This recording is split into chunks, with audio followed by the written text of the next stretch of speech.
lươn đúng không? Ôi bài trơn mới bạn đại bài trơn áo xanh nè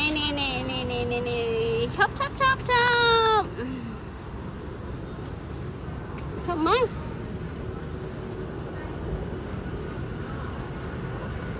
yes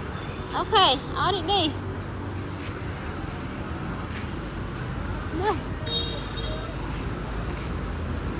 chúng nó tình bạn ấy khác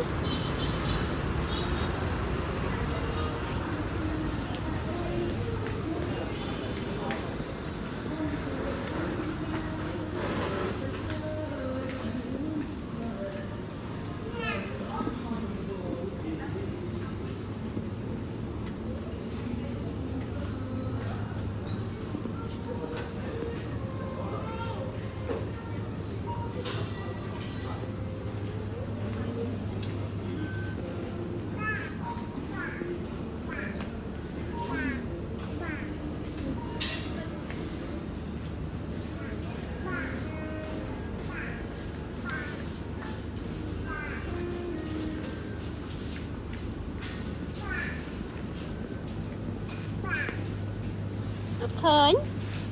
hồ papa mở papa nó ná papa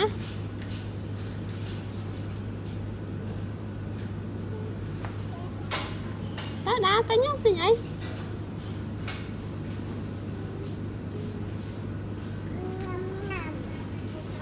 vậy nhắm nó tỏ tới tiết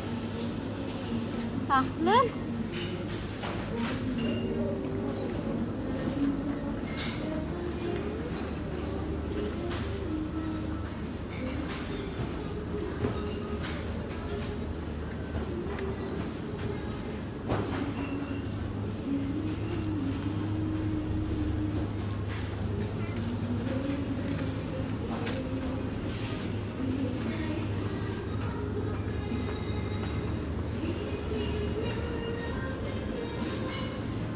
khơi papa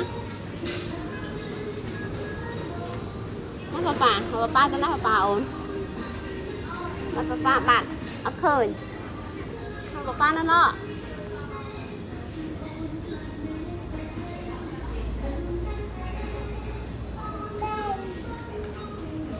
còn bán tình ấy hóng tới với nhà nó tới nó đâu vậy bên nữa papa tới làm mà này papa đánh sai chưa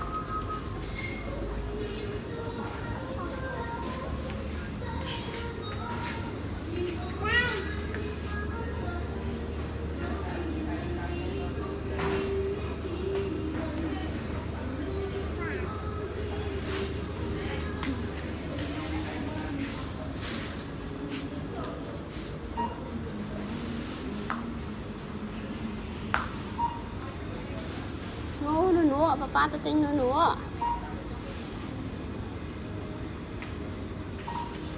papa là núa mi papa nó tôi thoáng